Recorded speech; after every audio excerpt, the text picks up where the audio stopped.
So in this segment, we're going to be discussing why Ed Miliband was right not to intervene in Syria way back in 2013, and the fact that he blocked kind of Parliament on it. He voted against it and led Labour on it, and he was 100% correct on this, and we'll be discussing why. Look, I believe that after what happened in Iraq, where hundreds of British troops died and thousands were injured, we could not commit British military forces without a clear plan and a clear exit strategy for how we're going to achieve our aims. I did not believe that the proposition on the table justified that, and I don't regret that decision. As for the question about whether it would have led to the end of Assad, the truth is that in 2017 and 2018, Donald Trump bombed Assad, and it did not lead to the end of Assad. He's talking about, I think, when you had like the US and the UK bomb like what was found out to be a medical facility in Syria, in Damascus, I think it was. I welcome the fall of a brutal dictator that Assad was, a murderous dictator, but those people who say that if only we had taken military action, he would have somehow fallen, I just frankly don't believe it. I think he would have fallen, because he wouldn't have had the ability to kind of defend it. We saw it in Libya. I don't know what the military differences are in terms of capabilities. I imagine they're not too. I doubt Syria would have been that much stronger, especially given how fast they crumbled recently, and how much they were reliant on Russia for support against the various kind of groups, be it the terrorists or the more moderate groups that were fighting at the time.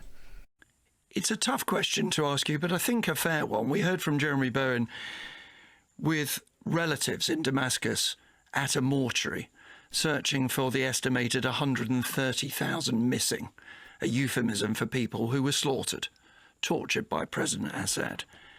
Would you be comfortable making that argument to them, that Britain was right to stand aside? But then, at this point, right, we're going to talk about the situation in Libya in a second. But what do you want us to do? Should we go into Saudi Arabia? You know, which other countries should we go into? China, that have concentration camps for some of the Muslim groups there. What do you want? Like, if you go into a country with no plan, and you oust a dictator, an autocrat, right, and you leave a massive power vacuum, you're going to lead to a country that is worse. You know, look at Libya now. They have open slave markets. Like that, I don't think that happened under Gaddafi. Like Libya, objectively, I think is worse now than it was under Gaddafi. When you look at Iraq, there were some people in Iraq who wanted the return, who would have had Saddam, wished Saddam could come back. That's how bad it was in some periods of Iraqi history, because you didn't leave a stable government. You can't just inflict democracy on countries and be like, that's it, go vote. Like, it's not that simple. After a brutal dictator used chemical weapons? I knew that Assad was a brutal dictator back in 2013. The question on the table, Nick, was not, was Assad a brutal dictator? The question was British military intervention the right thing to do? And indeed, would it lead to somehow the end of Assad? In fact, that wasn't even the proposition on the table. I think it was to arm the groups in the area, which I think they turned out to be ISIS predominantly, which again, not great. And when we look at the current group in charge now, sure, this geezer here, the leader of the group, HTS, Hayat Tahrir al-Sham, Abu Muhammad al-Jolani, this guy here, his group are on the terrorist watch list. He might dress in Western clothes now because he's trying to protect the image that he's progressive, that he's new, and things like that. When they ask him questions about drinking alcohol and such, the percentage of women in universities is more than 60%. And alcohol, الكثير من المسائل لا يحق لي أنا. There are many things I just don't have the right to talk about because they are legal issues. There will be a Syrian committee of legal experts to write a constitution. They will decide, and any ruler or president will have to follow the law.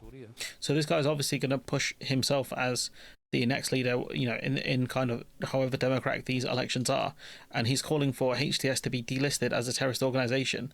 It was designated one by the UN, the US, the EU, and the UK, among others, as it started as a splinter group of, oh yes, that well-known group Al Qaeda. So, you know, this is what's happened. If we intervened back then, you'd have had more groups like this in a vicious power struggle.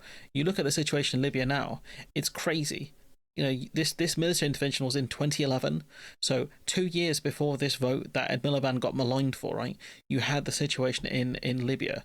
So when we actually look at Libya now, you had weapons being sold in open squares, things like that. Is honestly nuts. Like, yeah, Libya is, by all intents and purposes, a failed state. It's gone. It's finished. Like, I don't know how how anyone's going to recover it, and that's the situation that have put Syria in. So the idea that military intervention, getting rid of Assad at the time would have been the best outcome. Is getting rid of him would have been great, but what comes after that? You have a massive power struggle. The situation is a bit different here because you have different groups that are existing in different strongholds. You had Assad who basically fled, and you have this one group who are the main group, which is HTS. But what happens when you get people who disagree? What happens when you get various groups who don't win in the election, or say, why should we have a stupid election? Let's just take over. Let's just run it.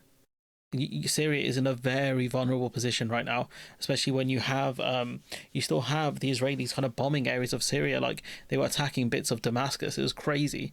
They've seized more parts of Syria by their border as well. So not only do they illegally occupy the Golan Heights, they've taken over other areas. This is just, they're in a very precarious position, and the idea that if we intervened earlier would have been the best thing to do is just silly.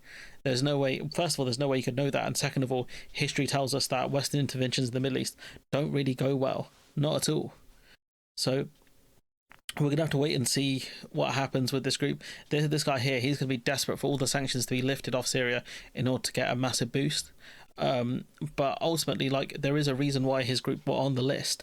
There is a reason why he was part of Al Qaeda, and there's a reason why he left Al Qaeda, and it's not because of their policies towards alcohol or women. That's for sure. So in my opinion, I think Ed Miliband was right. You've got fighting, you've got streeting, saying with hindsight, I think we can say, looking back at the events of 2013, that the hesitation of this country and the United States created a vacuum that Russia moved into and kept Assad in power much longer, which again is true. But you would have had ISIS take over the country at that point. They were the main group at the time. So is that what West streeting wanted? Do you realize how stupid this man sounds right now? Because I think if the West had acted faster, Assad would have been gone. And they have no foresight. It actually does.